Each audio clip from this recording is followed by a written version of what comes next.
my last Stellar video, somebody posted several questions in one comment, and I replied, instead of trying to answer all these or write these out, I'm going to make a video just on this viewer's questions. And really, the gist of his question is, what's the difference? If we have Bitcoin, what do we need Stellar for? And then I'm going to also talk a little bit about everybody's favorite topic, Stellar versus Ripple. So first, to explain why, if Bitcoin is money, what is XLM? If Bitcoin's the best store of value, why would you own Stellar's native currency, XLM? The reason I like Stellar is that the existing banking system I describe simply as fractional reserve banking with central banks to manage it. And Bitcoin introduces a whole new way of doing banking, if we even call it, or it's a new way of managing our financial system. And if Bitcoin's story as it plays out, as I believe it will, the existing system that has been around for about 250 years is going to sort of have a response. I believe that response will be them upgrading onto the Stellar platform. So the Stellar platform is built, Jed McCaleb, when he built it with the idea that the existing system will need an on-ramp. And for example, so Bitcoin is just this reserve base layer, and we're building second layers on it, whereas Stellar is a platform that will allow banks to tokenize their assets onto this network and let them trade them. You still could have.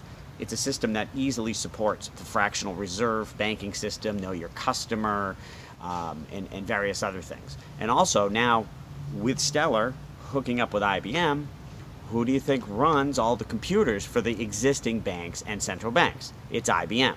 And so IBM, I think a lot of the existing banks, whether they realize it or not, eventually will be going on to the Stellar platform.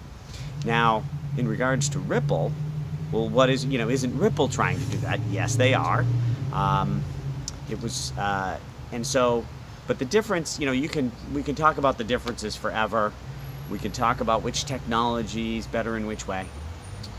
And I don't even want to debate the whole, is it decentralized question, and just briefly on that, if decentralization is here and total centralization is here, the reality is everything is in the middle and it's moving, and there's a whole debate. So let's just say that in the long run, both Ripple and Stellar are decentralized. The issue I still have is that, Stellar is a free and open platform, whereas Ripple's platform is run by a for-profit company. And as Jed McCaleb has said, imagine if when the internet started, it was run by a private company. Even if the tech was great, even if prices were low, the world doesn't want to adopt that. We got onto the TCP/IP protocol that nobody owns. And so that's Stellar's mission. And I think for the existing banking community, there's two things. First, what would you rather upgrade your platform on? Something that is free, and open, or do you want to get onto the software of a private company? And the second is, who are you going to get to do the work? IBM, who already owns your banks and owns your computers and you've had a relationship for 10, 20 years, or the new sales guy from Ripple? I think it's a slam dunk on that. Now, that doesn't mean that Ripple doesn't find a niche and isn't successful in the long run, but as far as the on-ramp for the existing banking system, which we're talking about here, I think it's Stellar, and that's a much bigger number than any niche that Ripple may find. So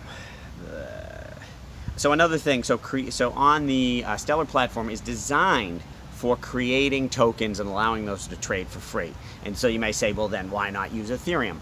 Ethereum can do that, but that's like using I wish I had a good analogy, like using a bazooka gun to shoot an ant. I don't know. Ethereum, if you want to build prediction markets and build a decentralized application in a virtual world, you need Ethereum. But for just tokenizing and allowing them to trade fast and free, Stellar does that, and it was built to do just that.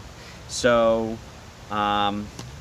that's why I think, a lot of that, I'm not saying people won't still do ICOs and use Ethereum, and Ethereum has plenty of features, but just for that, and again, for the existing banking system, Stellar is just free, fast, and easy.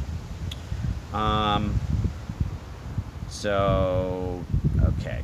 So then his next question was, well, how is XLM a store of value if a central bank goes onto Stellar platform and creates their own fiat country coin, ABC, what do you need XLM for, right?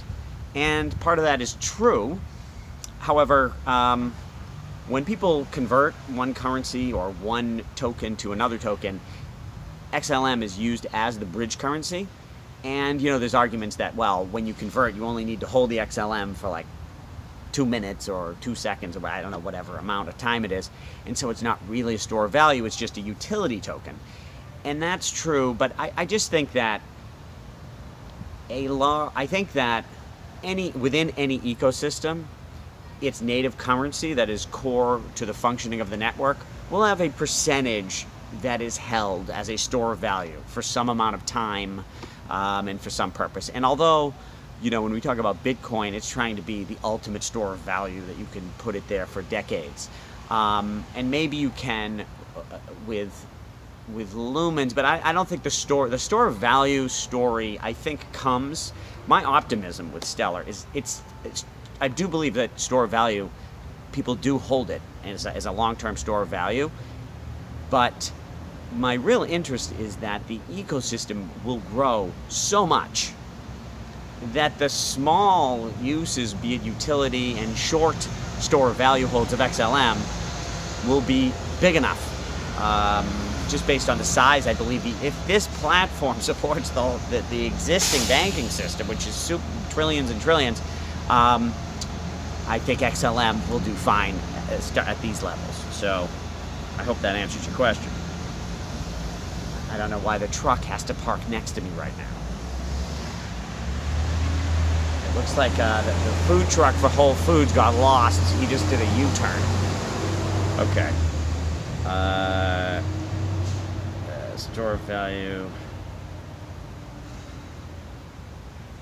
Is there a problem on Stellar with bad tokens? Well, it's just, it comes down to trust. That's why if there's a battle between Bitcoin and the existing banking system, no matter what platform the existing banking system moves to, I do believe that in the long run, Bitcoin wins.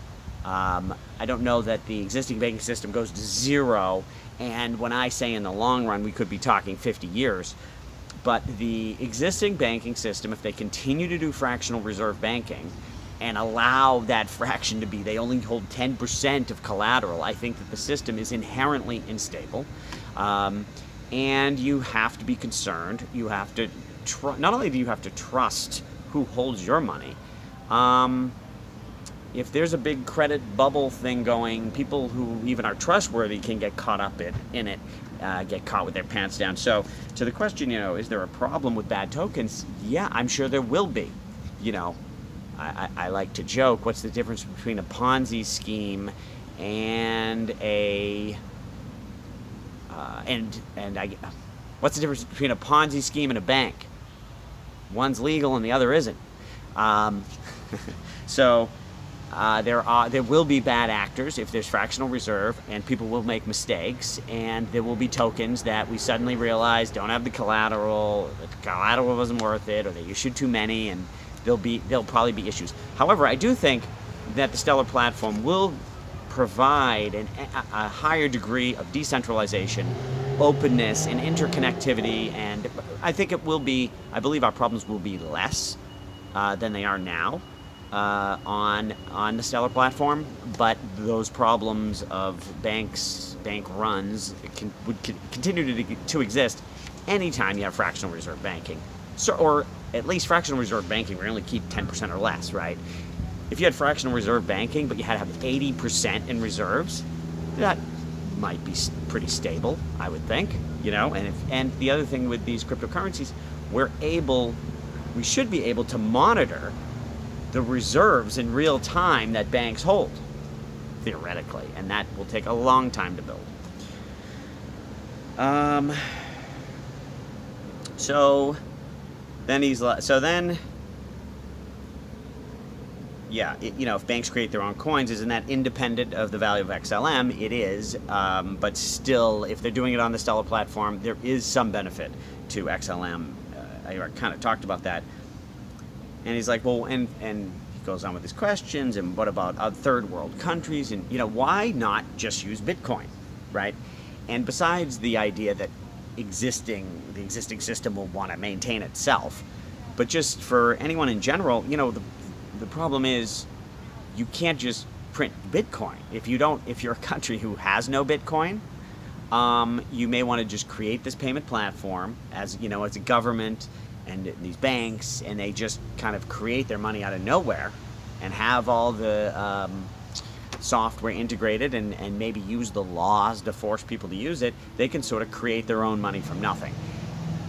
On one hand, I'd say, well, that it's sort of just like when you just create money from nothing. Well, anyways, I don't want to get too philosophical on this, but using Bitcoin at this point requires you to put some money up to get in on it, right? Or have some businesses that are earning it.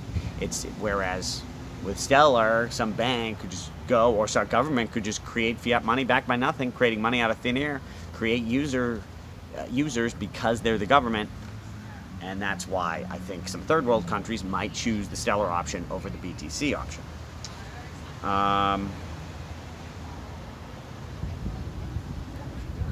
So, also coding, and he said the coding on XLM looks complicated. I don't know.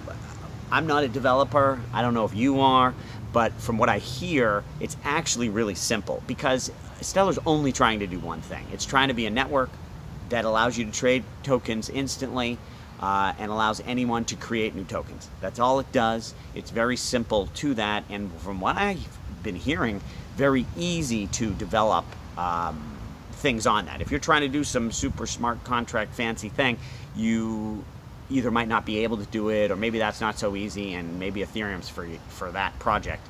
But from what I hear, the platform is very easy and free, and transactions, at this point, they're almost virtually free, and there's a high capacity. So I think that answers all the questions on the latest debates. Oh, one other thing. It looks like Stellar may have left the boring period of pricing.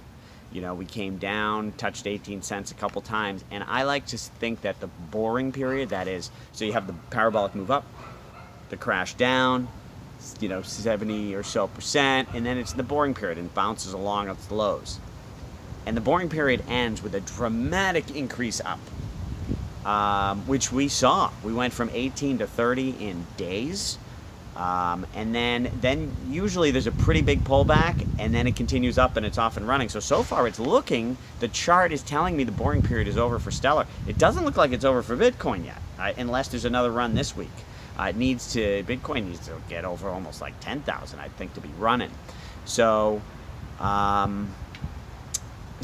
Stellar, bounced and went all the way back down, I think around 25, which would have been its short-term correction, and now it's heading up. I mean, listen, I don't predict prices. I don't invest based on price predictions, but I do always sort of make these predictions in my head, and if it settles around 30 for a couple weeks, I think we could be running higher. Remember, last year Stellar had 2 parabolic move downturn boring period moves last year, twice in 1 year.